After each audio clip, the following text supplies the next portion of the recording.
बहुत समय पहले की बात है।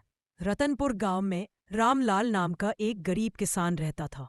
उसके साथ उसकी पत्नी सीता और दो बेटे मोहन और सोहन रहते थे।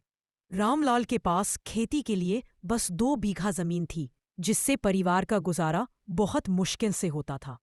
बारिश समय पर न हो तो अनाज की फसल भी खराब हो जाती थी। रामलाल मेहनती था। सुबह सूरज निकलने से पहले ही वो खेत में हल लेकर निकल जाता और देर शाम तक काम करता। उसकी पत्नी घर पर पशुओं की देखभाल और बेटों की पढ़ाई पर ध्यान देती थी।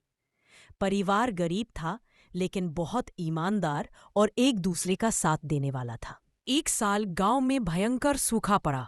तालाब सूख गए, कुएं का पानी भी कम हो गया। रामलाल की फसल आधी बर्बाद हो गई।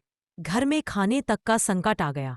बहुत मुश्किल घड़ी थी। ऐसे समय में उसके दोनों बेटों ने पिता से कहा, बाबा, हम भी मजदूरी करेंगे, आप अकेले ही बोझ क्यों उठाते हैं?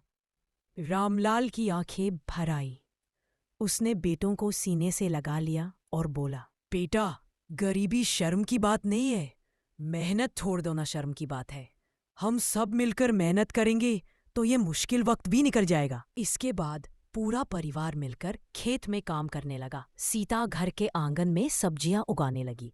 दोनों बेटे खाली समय में पास के कस्बे में छोटे मोटे काम करने लगे। धीरे धीरे हालत सुधरने लगी। अगले साल अच्छी बारिश हुई। रामलाल की फसल खूब लहराई।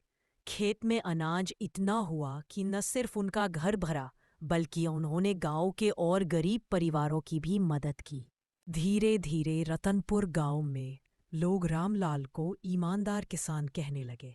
उसकी कहानी सबको यह सिखाती है कि मेहनत, ईमानदारी और परिवार का साथ किसी भी कठिनाई को आसान बना सकता है। और लाइक और सब्सक्राइब करना ना भूलें। धन्यवाद।